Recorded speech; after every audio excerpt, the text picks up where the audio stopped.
I have some questions. State your name. I'm sorry, my name is Sharon McShurley. I reside at 1901 North 4th Avenue. Thank you. You're welcome. I have some questions I have raised. I've been trying to get answers to these questions since I came into office, and I am still yet to receive these other than through other sources for what I have received. I understand that this innkeeper's tax is what's going to be responsible for paying the payments on the bond.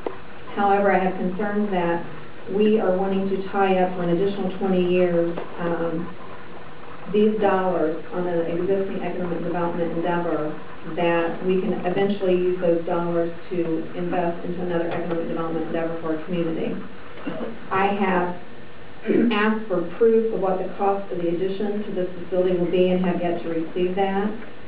I would like to see an analysis done of the financials by an outside financial professional that's not related to government or not-for-profit to determine whether or not they can make that bond payment.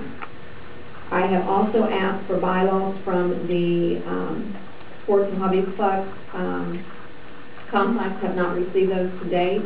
The copy I did receive was from a developer that has property adjacent to them, who provided that to me upon our conversation.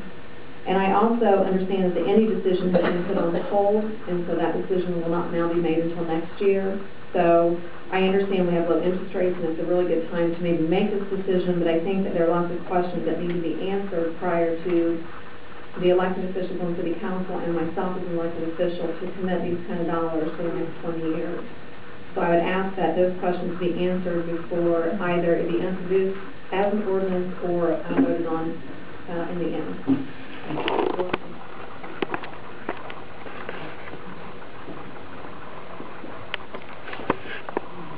Joe Branson, 8105 Springview Drive, Monsignor, 47304, Dublin Township. Currently, not flooded township, I just purchased land to do a sports complex. When I was 20 years back, they had one at Menards. You seen where that went? I just feel like now, you know, the taxpayers need the help. We got firemen that are essentially going to be laid off, policemen. You know, that fund, why can't that innkeeper tax go towards saving a couple of their jobs? Because make believe we're going to build it, they'll come. It's not going to happen. No one wants to drive 20 miles through desolate Muncie, Indiana to go stay across town, play baseball on this side of town. I just feel like, you know, you guys would offer the community better if we could put the taxes towards our public officials or city workers or somebody who's deserving of, you know, keeping their job. I mean, this is what you guys need to think about. You need to think outside the box. Like the mayor said, you just don't give, you know, the fish the bait and let it take it. You know, they're just throwing all these numbers. I can pull analysis out of my hat and tell you, well, I think $25 we need at McDonald's and stay at Holiday Inn, you know. I don't know. I just feel like it's too big of a rush thing. You guys need to think about it. Because when Yorktown starts rolling out, how are you going to feel when they pull a lot of your dollars away from there, because all the innkeeper tax is located closer to Yorktown than it is here. I mean, certainly Muncie, I'm just, you know, everybody's got all these yellow signs up and all these other signs and stuff. I mean, that money, if it can be refinanced, it can be refinanced in a better way. And if it can't be refinanced, like the mayor said, don't touch it. Let something else be refinanced.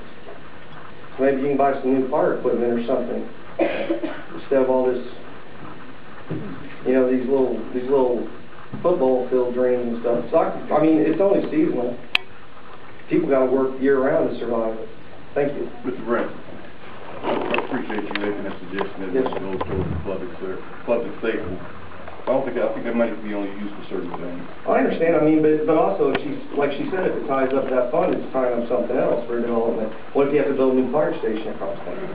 But why touch it if it's already paid off? Why touch it now? You know, because this is times. These are trying times right now. We're facing almost $5 a gallon in gasoline. We're facing more 6 months ago when I was in this fight than what we were before. You know.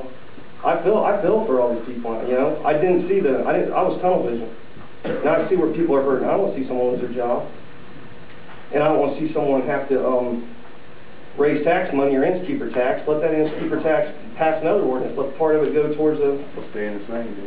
Innkeeper tax stay in the same. It's not increasing. So just, Well, I'm just saying, if you're gonna use the innkeeper's tax, use it wisely, don't use it just because. I'm just saying, why don't you do, like she said, use an analysis, do some kind of outside sourcing. Because when Yorktown starts developing that, they're gonna pull away some of it. Because they're essentially, they're better located than we are off 69. I mean, they're off 69, they got two, you know, that's on the south side of town. I mean, that's on the east side of town. You know, when you're going to do that. What's wrong with east side of town? There's nothing wrong with Muncie. I love Muncie. I was born here, raised here. I'm gonna die here in Beechville. I mean, I hope I don't die there, you know. I hope I get buried, you know, but I don't make it there. I hope I just die on a stone or something. Can I ask you, you said the store's going to be $1 now.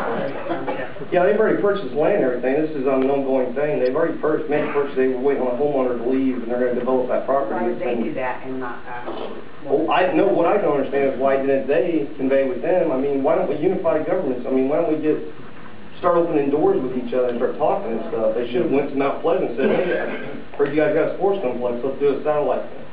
Let's work together as a community and as inter-communities so we can better the community, so we don't have to put people out of jobs and, you know, and pay Peter to pay Paul, you know, and rub elbows because we're Democrats or Republicans. We're all together, you know. We're all one people. No, that has nothing to do with it. The fact is... I understand, but I mean, they shouldn't backdoor and waylay.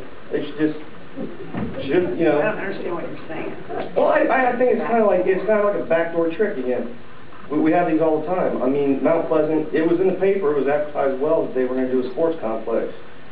Why didn't they go with them and meet with those officials and ask them what their deal was, you know, why can't they work out a deal? What happens if Star Soccer says, hey, we're going to go with Yorktown this year? What happens if all these big softball tournaments come to Yorktown in a couple of years? Are the officials here tonight? Maybe they can. I don't know, and that's what I was going to say. I hope you guys would kind of put the point on mute and table it and talk to, like your mayor who, you know, advised you. You know, that's just common, I mean, I would think that's good common sense. It's good business sense to wait and don't put the cart before the horse. But the last thing that you heard was this was not going to be raising property taxes. It is for us out in Mount Pleasant Township, but it's not. It might be out there, but not for the city. Right, not for the city of Muncie. That could be good for you guys as well, but I'm saying that they could be in a partnership instead of working against one another, and then we're going to have two minorities out there. That's something, you know, you guys can maybe work out between, you know, him and Mount Pleasant. But the only reason I was suggesting about the public safety issue is because, you know, I don't know that. I'm not, you know, I don't know all the ins and outs of the law. You know, that's one way of, you know, saving some revenue and at least helping them, you know. Thank you. I know that would be nice. I took it enough time. Thank you. Have a good evening. Thank you. Next.